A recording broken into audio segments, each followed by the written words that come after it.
قالت ام زرع وی خرج ابو زرع و یو ټیم ابو زرع د کور نه کمرې نه یا خیمې نه راووت والاوطاب تمخزو اوطاب د وطب جمع ده د وطب دوه معناګانې دي یو معنا مشکیزه او دویمه معنا مټی مټ د پخوا به چې زنانه و شپږ کټوۍ مستې پکې واړولې شملې به یې شاربلې تاسو ورته څه شی وایې چاټۍ خو ګوره دا د اوبو یي چاټۍ اوږده یي جګه یي دا داسې خېټوره یي پلنه یي هغې کې کټۍ دا به یې هغه مانډاڼو به یې پکې واچو که نه شملې به یې شربلې بیا به یې کوچ ترېنه ټولول وایي چې دی راووته نو دا مټۍ چې وه او مشکیزه معنا به یې دلته نه کوي دا مټۍ چې موږ شملې پکې شربلې تم خز دې نه موږ کوچ ټولول تاسو لیدلي چې کله شربي کوچ هم ترېنه ټولول نو چې کله راووته فلقي امرأة نو اچانک دې وخت کې یوه ښځه راغله عربو خو کلاګانې نه وې خانه بدو شو ګن خیمو کې پاتې کېده یوه ښځه راغله معها ولدان دوه بچیان ورسره و کل فهدین چیته لیوه ورته وایي که نه دوه بچیان ورسره و یلعبان لوبې کولې من تحت خاصر خسرها لاندې د تشي نه دوه بچیانو او یو لاس کې تشي لاندې او بل دی نیولی و یلعبان نور لوبې کولې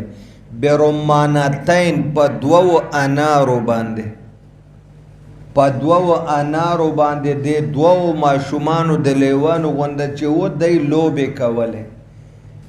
مراد د انار نه سینې د دې ښځې دي یعنې د دې ښځې دا سینې صدین ډېر غټو عربو کې دا شی نشته چې زړه مین شي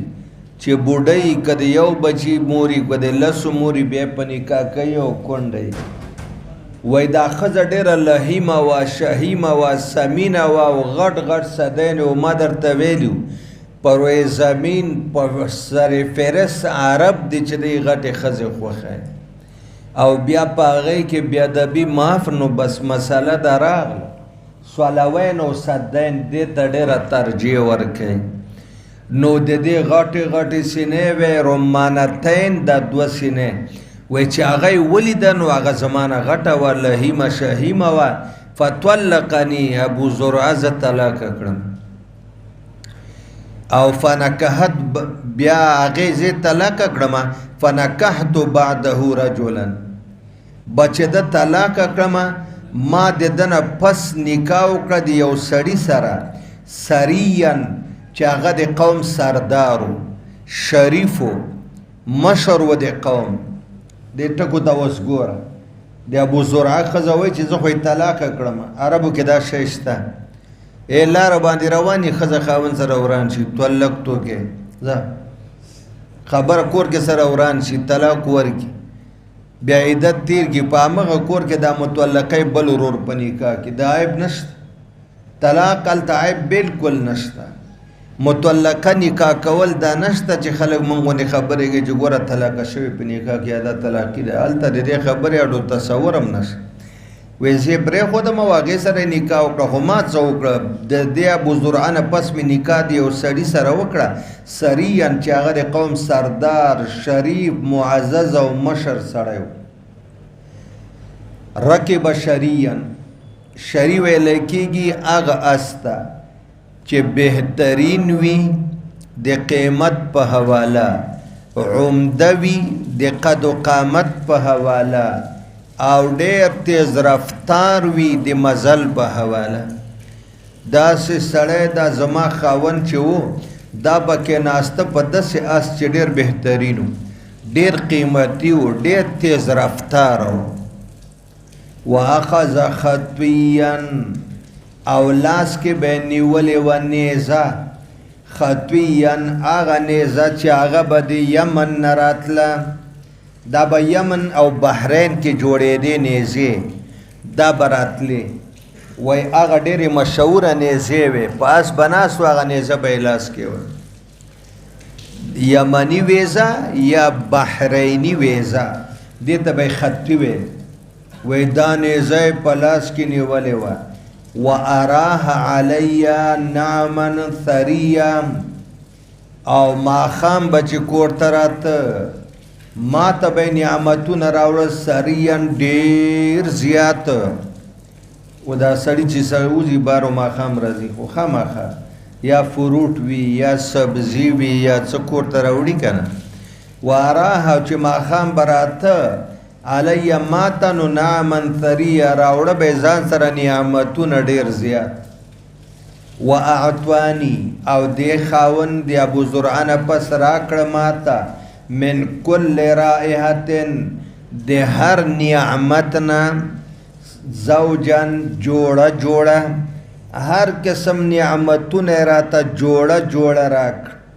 نو ستاسو ګورئ رائحه دلته بوی معنا به نه کوي نعمتونه کپړې جوړه سورلۍ جوړه والۍ جوړه بنګړي جوړه لاکټ جوړه او چې څه میوه به یې راوړه 2 قسمه نو جوړه جوړه نعمتونه وقال او دی ډېر سخي سړی یم و زما دا بل خاوند اوس دې وخت کې نه ده جي بیا خاص کر زمونږ تاسو پښتنو کې یوه ښځه دام غریبه نشي کوی د واده نه پس چې پلار رور او مور او خور یې راشي او دی په خپله رایه ورته چرګوټی یا کیک یا پی راوغواړي تر څو چې سخر یا خاوند یا خواښ اجازت نه وي دا خو ډېره بعیده خبره ده چې د واده نه پس د خاوند د کوره پلار کرڅولیږي زمونږ معاشره کې دا ابعده ده بلکل دلته ام زرع وی زما دا خاوند خو شریف او سردار او سخي و د دنیا نعمتونه به یې راوړل ما ته به ویلې کلي ام زرع خوره ومیري اهلکې او خپل پلار او مور خویندې وروڼو خاندان ته دې ملیږه میري اهلکې او چې کم فروټ او خوراکونه دي تیم کوه او خپل خاندان ته دې لیږه ثناءالله ښځه په دې ډېره خوشحالي یو چل در وښیه واده خو داسې ملا نه ده کړی او چې د چا ډېر نږدې ده هغه به هم دا چل یاد کړي نور به هم یاد چې اوله شپه صحبت ورسره وکړي نو ته به ډېر زیات تعریف وکړي که هغه هر څنګه یې ته به ورته وایې ته خو داسې ښایسته یې لکه د 14مې شپې سپوږمۍ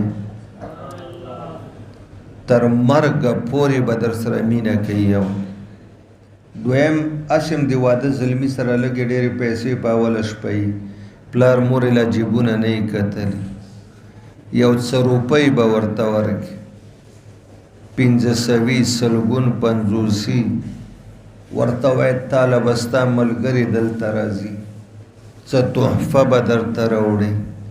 نو ته هم یو څه ورته ورکوه چاته 500 چاته 1000 چاته 100 څومره چې مناسب ګڼې څوک به ماشومان راوړي ستا غېږه کې به کښېنوي چې دا د د لیور بچی ده او دا د لیور ده او دا پلانکی ده نو هغې ته هم 100 نیمې ورکوه په دې ډېره زیاته خوشحالي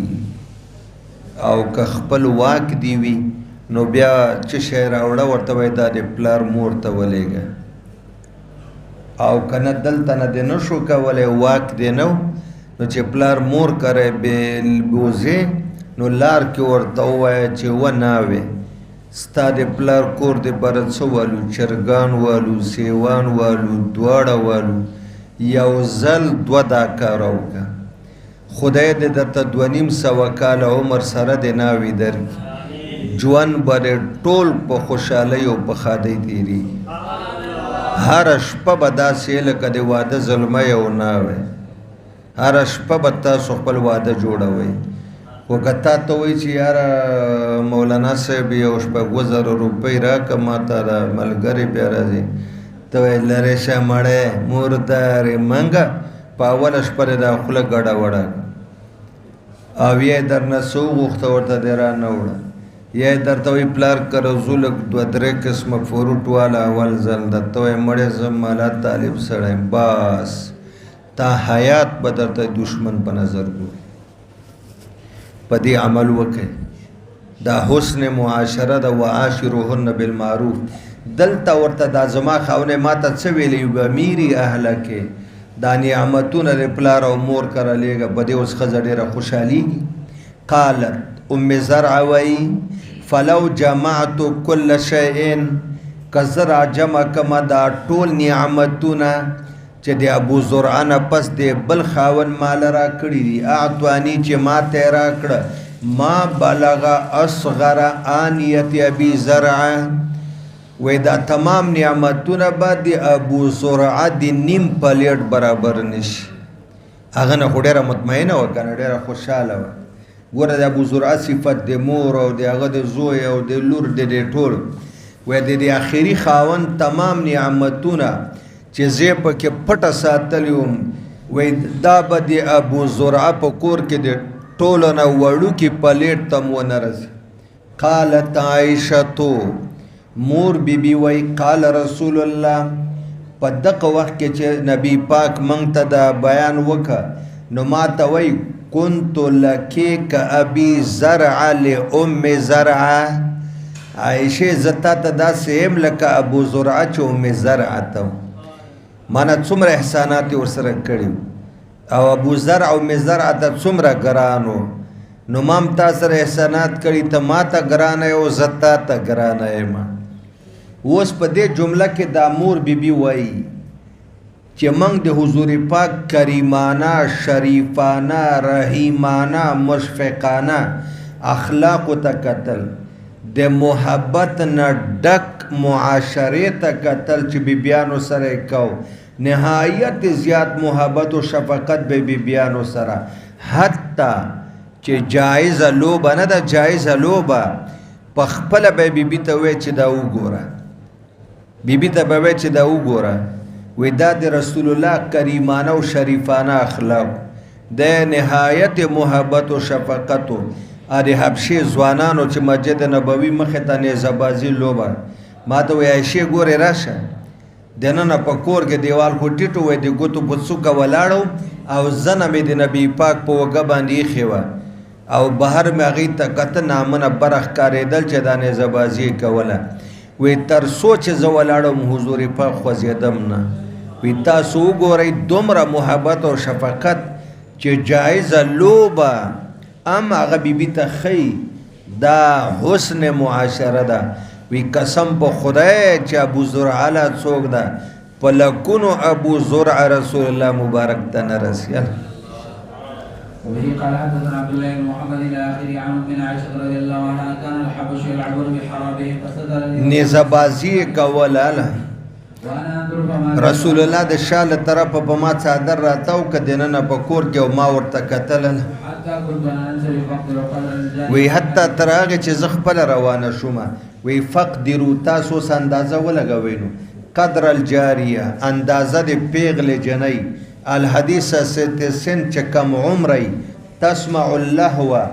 او د لوبې کتو اورېدو سره یې مینئ نو هغه به څومره ودرېږي وایي څومره ټایم به زه ولاړ یم حضور راته ولاړ یو سړی خپلې لور ته پس له واده نه د خاوند په حواله وصیت و نصیحت کولی شي چې بچی خاوند سره د ښه سلوک کوه خاوند د بې ځایه تنګوه مه خاوند نه د هغه د وس او طاقت نه بالاتره مطالبې مه کوه وبه قال حدثنا ابو اليمان الى اخره عن عبد الله بن عباس رضي الله عنهما قال لما نزل حديث على انس عمر بن الخطاب عن امراتين من ازواج النبي صلى الله عليه وسلم اللتين قال الله تعالى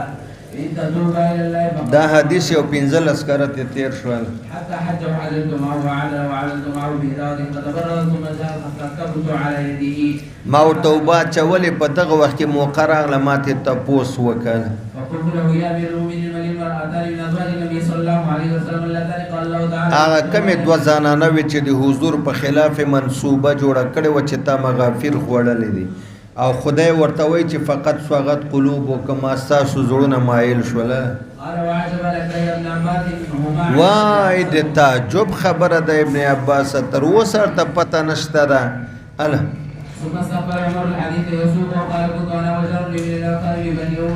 دا حدیث تاسو ذهن ته راولئ دا درې ځله تېر ده دی څلورم ځل ده زما او زما ګاونډی و د مدینې عوالی مشرق مغرب ته اوچته آبادي وه 4 میله نه تر 8 میله یو ورځ به هغه زما خپل څاروي بیول زه به مسجد نبوي ته رالم مسلې به مې یادې ماخوستن به چې هغه راغی ما به ورته بیان کړ بله ورځ به هغه پاتې و زه به لاړم اورو که نه و یو ځل زه کور کې څاروي مې بیولي و چې راغلم چې زما د یار ګاونډي په زوره زوره زمونږ ور وډبو زه خفه شوم ما وی څوک یې وی دا ګاونډي مې راوځه مړه بس زه یم هلکه خیر خدا غسان باچا حمله خو به نه یې کړي مدینه باندې هغه ټیم کې اوازه وه چې غسان باچا غټ لښکر راځي او مدینه باندې حمله کوي خلکو سره ویره او خوف و هراس وی مړه غسان باچا د سر وخوري ډېره غټه حادثه پیښه ده د غسان باچا خبره واړه ده وی زه راوته ولې څه چل ده ولې نه یې خبر عمره نبي پاک بیبیانې طلاقي کړي هغه ایله یې کړې وه خبره خوره وه چې څه یې کړي دي طلاق اله شوه فننظر يوم ووضع اليوم فإذا نزل جئته بما حدث من خبر ذلك اليوم من الوحي وغيره وإذا نزل فعل مثل ذلك وكنا معشر قريش نغلب النساء فلما قدمنا على الأنصار إذا قوم تغلبهم النساء فطفق النساء لا يأخذ یاره قربان بس د انصار داسې دي چې بدی ښځې غالبه وي او موږ په ښځو غالب وو خو چې دلته راغلو زموږ د ښځو خوی هم خراب شو دوی هم په موږ غالبه شوې فصحبت على امرأتي فرجعتني فأنكرت أن تراجعني قالت ولم تنكر أن أراجعك فوالله إن زما ښځې ما سره سوال و جواب وکړه ما پې ګزارله لا يراجعنه وإن إحداهن لتهجره اليوم حتى الليل فأفضعني ذلك وی ما ته مې ښځې وویلې مخکې تېر ده که نه انسه ذهن ته راغی وی زما یوه خبره نشي برداشت کوی او نن ستا لور د لاسه نبي پاک ټوله ورځ خفه تېره کړې ده او هغه د طلاق یې ورکړی له څادر مې راواخیسته او روان شوم هله آیا تاسو رسول الله خفه کړی ده هله قد خبت و خسرت ته خو به نامراده شي ته خو به ناکامه شي که تا رسول الله خفه کړی افتأمنین ان یغضب الله لغضب رسول ولې ته په دې کې امن کې چې د نبي په غصه باندې الله غصه کیږي ولې نبي په غصه کړی لا تکثر النبي څه معنا مې کړو رحمت الله مخ نبی نه ډېرې مطالبې مه کوئ نبي پاک نه ځکه هغه ځان لپاره فقر اختیاري غوره کړی تاسو ولې ډېرې مطالبې کوئ دې مطالبه دا وه چې یو زموږ خرچه سیوا کو بل موږ یو ته یو جوړه جامې قیمتي راوړه چې موږ یې غم خادی کې اچوله د خبرې جواب به نه ورکوې هله ای دې څه معنا وه ته په دې مه دوکه کېږه چې ستا وي هغه بنه عائشه ابي او زوا من کې تانه خیسته ده واحب الى النبي او رسول الله ته د تانه ډیره محبوبه ده یعنی عائشه تاغه سره سیالي مکول قال عمر كنا قد تحدثنا ان غسان تعيد الخير غسان بادشاہ حمله کوي سره د اشا سوارانو نه نو موږ ویل چې موږ به جنگ ته ځان تیار او دلته دا کیسه وشوله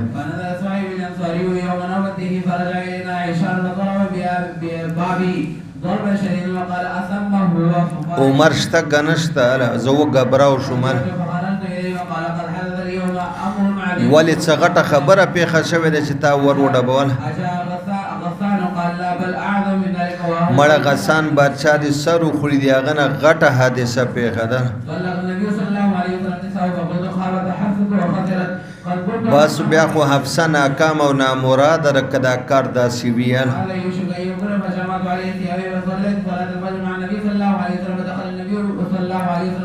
بالاخانه د عایشې ابۍ د کور د پاسه کوټې د پاسه یو کمره وه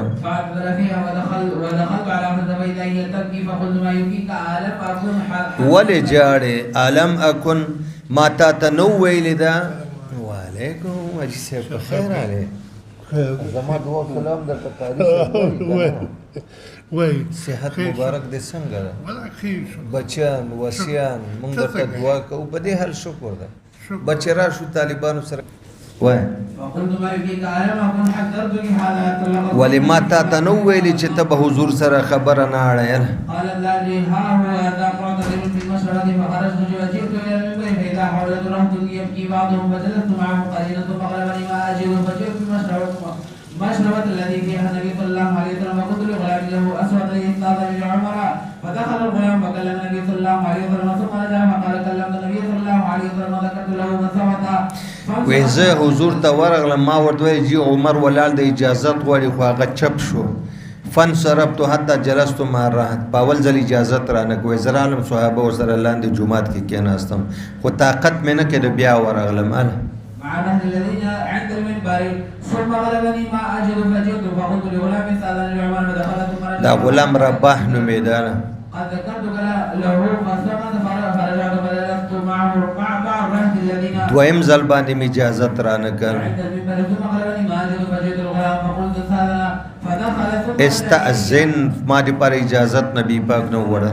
فقال قد ذكرتك له فصمد فلما وليت منصرفا قال اذا الغلام يدعوني فقال وې چې په دریم ځل واپس روانېدم دې غلام راته آواز وکړ چې راشه حضور دې غواړي قد آذن لك النبي صلى الله عليه وسلم ودخلت على رسول الله صلى الله عليه وسلم فإذا هو مضجع على رمال حسير او د پوزکی په د پړ باندې پروت مبارک بينه وبينه فراش د پوزکی او د حضور منځ کې بستر نه ول قد أثر الرمال بجنبه متكئا على وسائل دا وړي کې پوزکی باندې چې سړی څملي هغه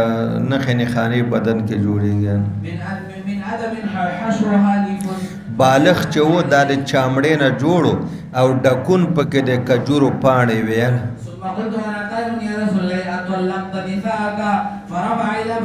الي بصره وقال لا فقلت الله اكبر ما وی خدای شکر ده دا حدیث ګوره بار بار تیر ده شابه وانا قائم اسال يا رسول الله لو رايتني وكنا معشر قريش نغلب قربان اجازت را کوي او خبره وکمل فلما قدمنا المدينه اذا قوم تغلبهم نساء فتبسم وی قربان من قریش شو کنه په مکه کې نغلب النساء من په خزو غالب او خزو به زمو مخې خبره نشو کوي خو چې مدینه ته راغلو د داس یو قوم د تغلبهم نساء چې بدای خزي غالب دي نو فلهذا فتبسم النبي حضور سره د پریشانی نه مسکای شو داسې فقلت يا رسول الله لو رايتني ودخلت على عبد فقلت لها لا يغرنك ان كانت جارتك اولى منك واحب الى النبي صلى الله عليه وسلم يريد عائشه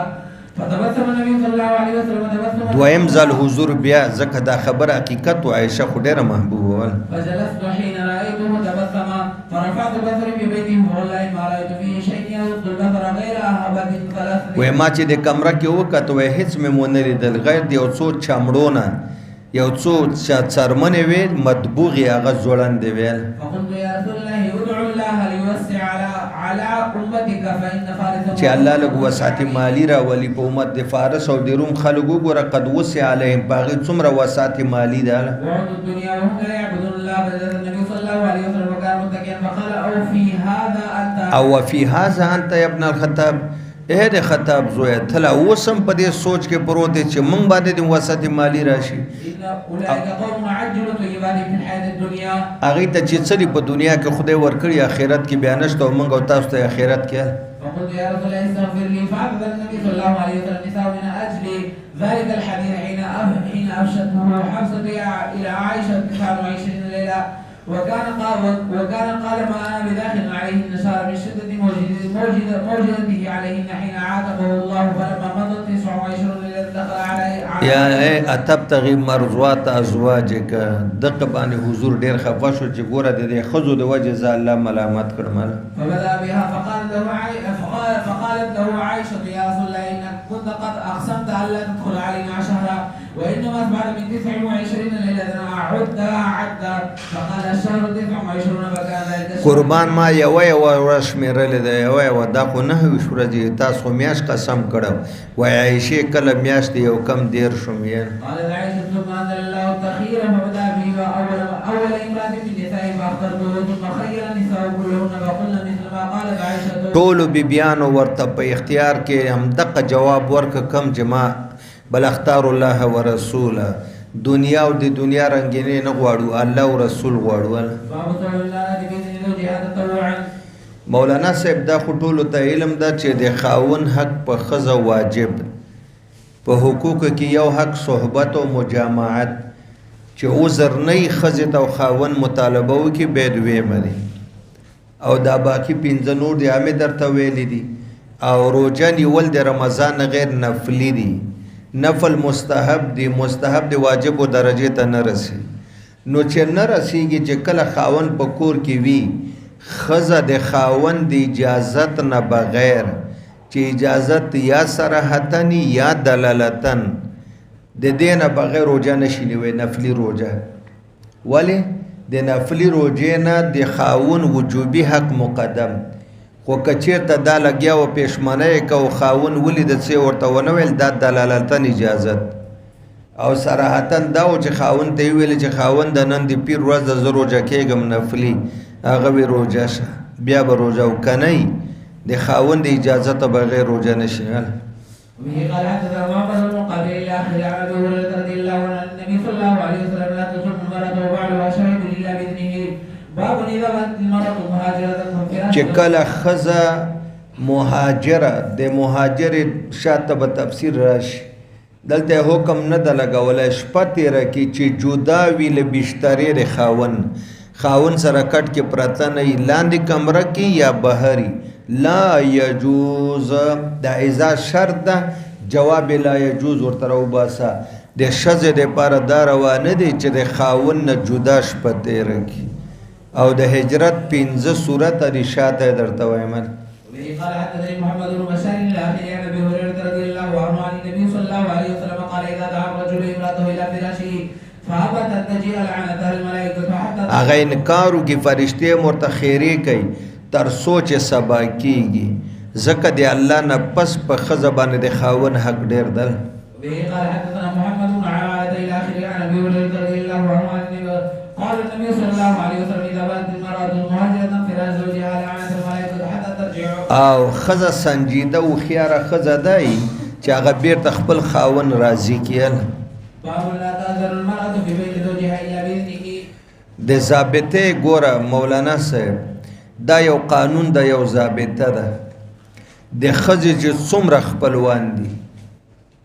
د خاون په کمره کې دې ته د ناستې اجازت نشته. چې د ناوې او د خاون کمره ده او ښځه وایي دا مې ماماجي زوی ده او دا مې د ترور زوی ده او دا مې د خاله زوی ده. ښځې وي او که سړي وي دا نشي کېناستی، دا ضابطه ده. ولې د ماما زوی، کاکا زوی، ترور زوی، دلته د خاون په زړه کې د بدګمانۍ یو خدشه پیدا کېږي. زه نو هم زما ښځې سره ولې زما کمره کې ناستې او پاتې شو دا نورې ښځې که ناستې وي، نو دی له مدرسې راغی او جماعت یې شوق شوی او وایي چې زما خویندې راغلي دي او زما تروریانې راغلي او د ترور لوریانې راغلي دي. وایي ښه نو زه څه وکړم، په دې ډاک تا سره جمع وکړم. وی دا به اجازت نه ورکوي. یو بله کمره کې د میلمنې کښېنئ چې دا خاوند ښه په کلا او زړه باندې د خپل بیبي سره صحبت وکړي. او د دې نه علاوه دا ضابطې نه علاوه مور او پلار د دې نه مستثنا دي. د جنۍ مور او پلار د دې ضابطې نه هغې ته اجازه شته چې د خپلې لور کمره کې کښېني او د دې نه ورخواته هېچ چاته هم اجازت نشته چې د خاوند د اجازت نه بغیر. وبه قال حدثنا ابن اليمان الى اخره عن ابي هريره رضي الله عنه ان رسول الله صلى الله عليه وسلم قال لا يحل للمراه ان تصوم وزوجها شاهد الا باذنه ولا تاذن في بيته الا باذنه. اجازت به نه ورکوي کمرې ته د راتلو یو خپل تل خپلوانو نه مګر په اجازت د خاون. وما فقط من غير امره فانه يؤدي الى شطره. دا مفضي کېږي بدګمانۍ ته. بدګماني راځي چې ماما زوی څه کوي، د تره زوی څه کوي، د ترور زوی څه کوي. وبه قال حدثنا مسدد الى اخره عن اسامه رضي الله عنه عن النبي صلى الله عليه وسلم قال كنت على باب الجنه فكان عامه من دخلها المساكين واصحاب الجد محبوب. غریبان داخلېدل او مالداران ولاړو بهر، ځکه چې د مالدارانو سره به د یو کاسیري او د یو پیسې او ټکي حساب کېږي. نو هغه ودرولي وو جنت مسکینانو سره خو څه نه و هغې جنت غیر ان اصحاب النار قد امر بهم الى النار او په مالدارانو کې چې کم جهنمیانو د هغوی په حواله د جهنم فیصله شوې چې دوی ودروي مرس اله وكنت على باب النار فإذا عبت فدخلها النساء اکثره پکې زنانه وي هغه مخکې تیر شو دوه وجونه دا حدیث کتاب الصلاة باب الصلاة الکسوف کې په پورا تفصیل تیر عشیر وزن فعیل په معنا د معاشر ناشکری د ژوند د ملګری چې د خاوند ده عشیر معنا خلید ملګری په ژوند کې من المعاشره ژوند ښځه خاوند سره تیری خاوند ښځه سره نو ښځه خاوند سره ژوند کې شریکه ده او خاوند ښځه سره نو د خپل خاوند ناشکری کول دا موجب د غټې ګناه ده کتاب الصلاة باب صلاة الکسوف کې دا روان حدیث تیر ده وایو عن ابي سعيد رضي الله عنه عن النبي صلى الله عليه وسلم به قال حدثنا عبد الله بن يوسف الى اخره عن عبد الله بن عباس رضي الله عنهما انه قال خسفت الشمس على عهد رسول الله صلى الله عليه وسلم فصلى رسول الله صلى الله عليه وسلم والناس معه فقام قياما طويلا نحو من سوره البقره د کې تیر شو کنه چې تر 2 او 4 شپږو تر 11 رکوعاتو پورې نو موږ یې منسوخ دي او عام منځ په شان تر منځ د په هر رکعت کې یو رکوع 2 سجده ثم رفع فقام قياما طويلا وهو دون القيام الاول ثم رفع ركوعا ثم ركع ركوعا طويلا وهو دون الركوع الاول ثم سجد ثم قام وقام قياما طويلا وهو دون القيام الاول ثم ركع ركوعا طويلا وهو دون الركوع الاول ثم رفع فقام قياما طويلا وهو دون القيام الاول ثم ركع ركوعا طويلا وهو قومه بدی رکوع برابر ور ثم رفع ثم سجد ثم انصرف وقد تجلت الشمس فقال ان الشمس والقمر رايتان من ايات الله لا يخفان للموت احد دا د قدرت په نخو کې نشاناتو کې دوه نشانات نه د چا په مرګ باندې توري ګالتا واځه و چې ابراهیم سے وفات وکنه چې یو عظیم انسان پیدا شي یا وفات شي د توري ګان قالوا يا رسول الله انك تناولت شيئا من تاسو ولیدای لکه سړی چې یو شی راخلی دا چې وړاندې شوی بیا بیرته شاته شوی دا څه چلول په شا باندې واپس راغلی ما وی چې د انګورو یو وښکالی راوخلمه جنت مې ولیده ښه دا په طریقه د خرق العادت سره د قبلې په دیوال کې خو که ما راخیستی وی او لاکلتم من تاسو ته خوراک کولی ما بقیت دنیا تر څو چې د دنیا ژوند وی دا به نه ختمېده ځکه جنتي میوه نه ختمیږي هغې نه چې یو انګور شوکی هلته بلي بیاله به جهنم مې ولید دومره هیبتناک منظر مې نه و کتلی تاسو ناشکري د خاوند ډېره کوئ د خاوند احسانات نه مني د خدای قدرت د دا د فطرت تمام عمر ورسره احسانات کوه پام دې بیګا ته برم ښه مړه سړه ساتلی خو چې سبا یې درنه یو شی وغوښتو تا نه ير شو که نه نو ټنډه به تر وکې ګورمیږي وایي چې زه واده شوی تا نه ما چېرته خیر نه ده لیدلی هله به قال حدثنا عثمان بن الهيثم الى اخره عن عمران رضي الله عنه عن النبي صلى الله عليه وسلم قال اطلعت في الجنه فرأيت اكثر اهلها الفقراء واطلعت في النار فرأيت اكثر اهلها النساء تابعوا ايوب وسلم باب لذلك عليك حق ښځه در باندې حق لري نو موږ مخکې ویلي دي حقوق د ښځې پنځه دي مهر ده نان نفقه ده کپړې دي کمره ده او جما ده که خاوند معذور نه و امام مالک فرمای او احمد بن حنبل صاحب چې خاوند بدون العذر جما نه کوي نو دته د باندې حکومت خبر شي قاضي نو دته به تنبیه او سرزنش او زورنه ورکوي امام شافعي صاحب فرمای چې حق د زوجې دا چې ده وی مهر حق ده نفقه حق ده کپړې حق ده کمره حق ده خو جما په خاوند باندې واجب نه ده په ټول عمر کې چې یو ځل جما وکړه وی حق پوره شو احمد بن حنبل صاحب 4 میاشتو کې یو ځل وی او زمونږ حناب هر 4 شپه که ښځه مطالبه د جما کوي کوي به شریعت ولی سړی ته 4 ښځې جایز کړي یوه نقطه پکې دا ده چې هره 4 شپه د ښځې حق شته د مطالبې څنګه چې خاون مطالبه د جما کوي نو ښځه هم کولی شي نو ابن بطال وایي ما قبل کې حق د زوج بیان شو اوس د زوجې حق بیانیږي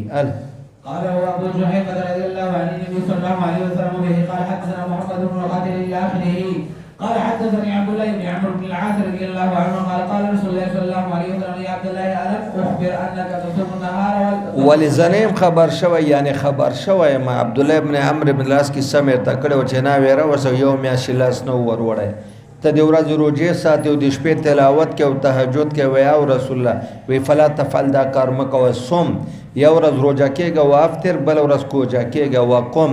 د شپې څه حصہ کې ودرېږه عبادت ونم او څه حصہ کې خوب لجسدک علیک حق بدنم حق لري آرام دی پاره خزم حق لري په خاون صحبت او مجامعت وان ولزوجک ولزورک او چې څومره کسان ستا ملاقات ته راځي اغم پتا باندې حق لري روح هم در باندې حق لري میلمانم حق لري نو دا سمکه او چې ټولو حق تلفي کوي بس